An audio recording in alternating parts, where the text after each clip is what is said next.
네, 국내 시 체크인 한양증권 권충현 과장과 얘기를 나눠보도록 하겠습니다. 안녕하십니까? 안녕하세요. 네. 자, 어제 시장 우리 좀 얘기를 좀 잠시 후에 좀 나눠봐야 될 텐데 일단 어떤 얘기를 좀 나눠봐야 될지 저희 권충현 과장과 먼저 나눌 얘기들 이슈부터 확인해 보겠습니다. 자, 조정 장세 지속 이 부분에 대해서 좀 얘기를 나눠보도록 하죠. 참 어떻게 보면 이제 개인 투자자들에게는 좀 고통스러운 일주일이 아니었나 하는 생각이 드는데 어제는 진짜 뭐랄까요 믿는 도끼 발등 찍혔다고 해야 될까요? 그 믿던 제약바이오주까지 폭락을 하면서 사실 좀 상당히 좀 뭐랄까요 투자자들 입장에서는 멘탈 붕괴가 오지 않았나 이런 생각이 들어요. 어떻습니까? 네, 맞습니다. 그나마 뭐 한국 시장은 좀 잘 버티고 있다라고 좀 예상을 했었는데 어제 같은 경우에는 굉장히 좀 어떨까요? 폭탄급 매도가 좀 나오면서 기관에서 매도가 엄청나게 나오면서 시장이 좀 큰 폭으로 좀 하락을 했습니다. 올해 좀 제가 봤을 때는 뭐 최악의 일주일이 아니었나라고 좀 생각할 정도로 좀 굉장히 힘든 하루였는데요. 일단은 월요일에 이어서 전일까지 좀 하락하는 모습을 보였습니다. 일단은 수급적인 이슈도 굉장히 좀 컸다라고 보여집니다. 코스피 같은 경우도 기관에서 한 1,000억 이상의 매도 물량이 나왔고요. 코스닥 같은 경우도 기관의 매도세가 굉장히 세졌던 것으로 보입니다. 또 외국인 또한 뭐 받을 생각이 별로 크게 없었고요. 다만 뭐 제가 봤을 때는 매도 금액이 별로 크진 않았다라고 좀 판단을 하고 있습니다. 그동안 제가 뭐 중소형주가 굉장히 좋을 것이다, 잘 버틸 것이다고 말씀을 드렸는데, 어제 같은 경우에는 뭐 중소형주도 뭐 가차 없이 그냥 전부 다 하락하는 모습을 보이면서, 그런 매도세까지 더해지면서 투자 심리가 오히려 더 안 좋아지는 모습을 보였습니다. 그러면서 뭐 장 막판에는 좀 투매가 나오면서 그동안 좀 대장주였던 좀 바이오 섹터마저도 굉장히 좀 큰 폭으로 하락을 했습니다. 그동안 뭐 한미약품이라든지 한미사이언스를 바이오주의 좀 대장이라고 좀 얘기가 계속 나왔는데, 어제 같은 경우는 한미사이언스 같은 경우는 또 하한가로 좀 마감을 하면서 굉장히 오늘 심리도 좋지는 못할 것으로 좀 보여집니다. 다만 뭐 어제 같은 경우는 최초에 뭐 외국계 펀드에서 매도세를 시작을 했습니다. 그러면서 좀 어떻게 보면 기관 쪽에서 좀 같이 매도 물량이 좀 출회를 하면서 좀 굉장히 하락폭이 키워지지 않았나라고 좀 생각을 하는데 오히려 좀 수급적인 이슈가 좀 컸다라고 좀 생각을 합니다. 최근 기관이 물량이 좀 나오면요. 다만 뭐 시장이 좀 오히려 좀 다음날은 좀 좋아지는 경향이 있습니다. 그 이유는 30% 상한가가 적용된 이유로 기관이 로스컷이 좀 하우스별로 굉장히 다 다릅니다. 뭐 하우스별로 굉장히 로스컷의 그 의미가 다른데 그 로스컷들이 좀 타이트해진 경우들이 많았기 때문에 오히려 기관들이 중소형주에서는 오히려 수익이 좀 안 나는 부분이 있습니다. 그런 부분을 봤을 때는 조금 어느 정도 안심이 되는 부분은 있겠지만 다만 일단은 뭐 심리적 부담감은 굉장히 좀 커져 있는 상황이다. 그리고 더군다나 바이오 같은 경우는 뭐 실적 자체가 뒷받침이 되지 못하기 때문에 어디서 또 급락세가 나온다 그래도 또 할 말은 없는 경우거든요. 그렇기 때문에 그런 부분에서는 좀 우려감을 키우고 있습니다. 네, 어제로 이제 본격적인 실적 시즌이 시작되면서 실적에선 그래도 영향력이 없는 어떤 바이오 섹터는 성장성이 있기 때문에 가지 않겠느냐라는 의견들이 참 많았었는데 갑자기 흔들리니까 너무 불안했어요. 일단 그러면은 이 수급 주체들을 이렇게 매도로 이끈 원인을 어떻게 봐야 될지요? 네, 일단은 뭐 가장 크게는 그리스 이슈라고 좀 보여집니다. 일단은 그리스 이슈가 막바지 좀 시장의 진통을 좀 주는 모습을 좀 보여주고 있고요. 더군다나 뭐 그리스 새로운 문서를 들고 나오지 않았다고 어제 또 뉴스가 또 나오면서 그런 심리까지도 굉장히 좀 안 좋아지는 모습이 굉장히 보여지고 있는 것 같습니다. 그리고 뭐 그리스가 일단은 일단락 돼야 좀 반등을 기대하지 않겠는가라고 좀 판단을 하고 있습니다.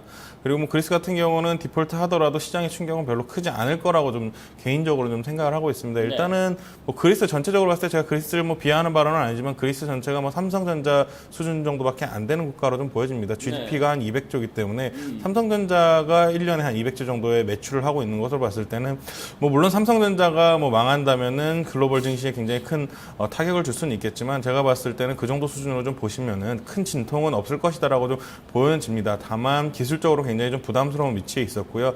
부담스러운 위치에서 굉장히 심리가 안 좋았기 때문에 장대 음봉이 좀 출회가 했다라고 좀 생각합니다.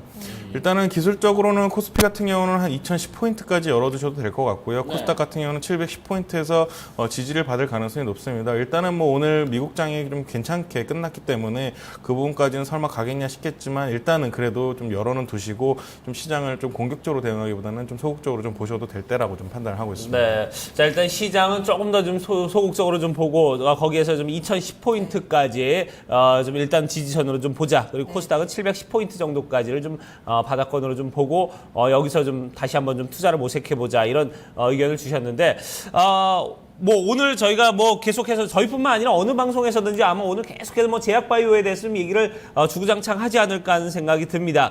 일단 지금 제약바이오까지 이렇게 무너진다면은 우리가 좀 어디에 투자를 해야 될까 이런 좀 고민을 하시는 분들이 분명히 있을 텐데 조금 더 좀 살펴보도록 하죠. 이게 어떻게 좀 앞으로에 좀 우리가 내다봐야 될까요? 네, 맞습니다. 뭐 한국 경제가 좀 사면초가에 빠져 있는 것 같습니다. 그러다 보니까 아무래도 대안이 제약 바이오가 됐는데 예. 그 유일하게 믿었던 제약 바이오마저도 어제 하락을 하면서 굉장히 좀 부담감이 커진 상황입니다. 다만 제가 봤을 때는 큰 이슈는 전혀 없었다라고 좀 보여집니다.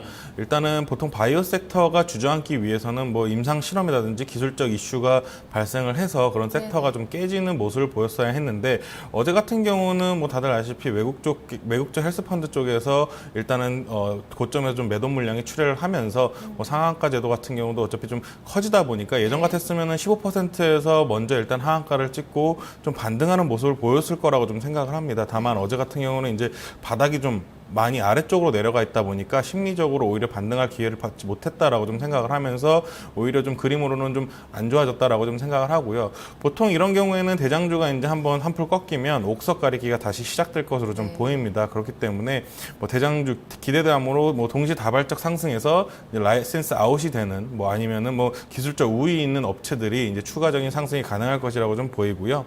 그리고 이번에 뭐 실적 시즌하고 그리스 우려감이 같이 나왔기 때문에 좀 하락을 했다라고 좀 생각을 합니다. 다만 뭐 보통 이런 대장주 더군다나 이런 상승을 보여준 장에서는 한 번에 꺾이는 적은 거의 없다라고 좀 생각을 하시면 될 것 같기 때문에 이런 부분에서는 일단은 좀 안심을 하시고 뭐 추가적인 하락이 있다면 단기적인 매매 그리고 중장기적으로도 뭐 회사에 따라서는 충분히 상승 여력이 더 있다라고 좀 생각하기 때문에 아직까지는 좀 괜찮다라고 좀 말씀을 드리겠습니다. 다만 실적이 좀 부담스럽기 때문에 실적 시즌을 앞두고는 공격적이기보다는 어느 정도 포트를 만약에 그동안 뭐 바이오가 없어졌다면은 좀 어느 정도 편입하는 정도 수준에서 좀 매수를 하시면 되겠다라고 좀 판단하고 있습니다. 일단 어제 하락은 수급적인 이슈로 좀 빠졌다라는 얘기를 해주셨어요. 그리고 이제 옥석가리기가 본격적으로 시작이 될 텐데 그럼 기술적 우위에 있는 종목들을 선별해보자. 상당히 어렵거든요. 이전에는 제약 바이오만 붙으면 올라갔던 추세였기 때문에요. 맞아요. 어떻게 예. 출연해야 된다는지요. 일단은 제가 뭐 그동안 항상 바이오주를 좀 별로 안 좋게 봤던 이유는 제가 모르기 때문에라고 항상 말씀을 드렸습니다. 투자자로의 입장으로서 제가 뭐 그렇다고 바이오 쪽을 공부를 많이 한 사람도 아니고 그렇기 때문에 어떤 기술이 굉장히 우위에 있다라고는 판단을 내리기가 어렵습니다. 다만 기존의 대장주들이 보통 기술적으로 굉장히 우위에 있는 경우들이 많습니다. 그렇기 때문에 기술적으로 뭐 만약에 뭐 좀 많이 빠졌다면은 충분히 들어가서 좀 매매 전략을 펼치셔도 될 것이다라고 좀 생각을 하고요. 한미약품 같은 경우도 제가 봤을 때는 뭐 나쁘지 않게 보고 있고요. 뭐 코론생명과학이라든지 코오롱 이런 쪽에서도 충분히 반등이 나와줄 수 있는 구간입니다.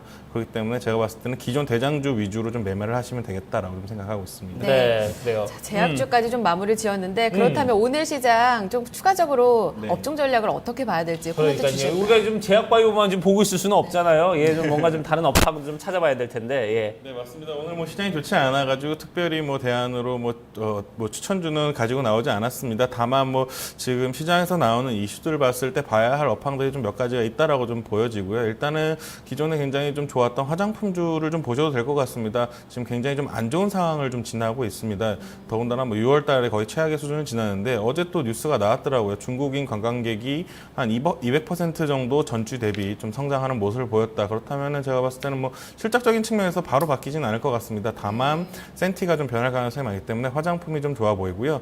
그리고 일단은 뭐 유가가 굉장히 좀 하락하는 모습을 보였습니다. 그리스라든지 미국 이슈 때문에 좀 빠지는 모습을 보였기 때문에 일단은 유가 하락에 의한 제가 봤을 때는 방금 전에 말씀드렸던 중국인 관광객 항공 쪽도 굉장히 좀 좋게 보일 수 있기 때문에 항공주 같은 경우는 또 전일 굉장히 좀 큰 폭으로 반등하는 모습을 보였습니다. 그렇기 때문에 이런 쪽에서 좀 매매를 하신다면은 이번 시장을 좀 피해가시지 않겠는가 이렇게 좀 생각하고 있습니다. 네, 어떤 추가적인 하락이 상당히 좀 두려워지는 그런 시장이 하루하루 전개가 되고 있는데요. 일단 제약주 앞서 말씀드렸다시피 어떤 옥석 가리기 장세가 본격적으로 펼쳐질 것이다라는 의견도 참고해 보시면 좋을 것 같고요. 이와 네. 더불어서 어제와 좀 비슷한 흐름이죠. 항공 운수 쪽 그리고 화장품 소비재 섹터도 오늘 유념해서 살펴보셨으면 좋겠습니다. 네, 전략 마무리 짓겠습니다. 국내 이슈 체크인 한양증권 권충현 과장과 함께했습니다. 고맙습니다, 과장님. 고맙습니다.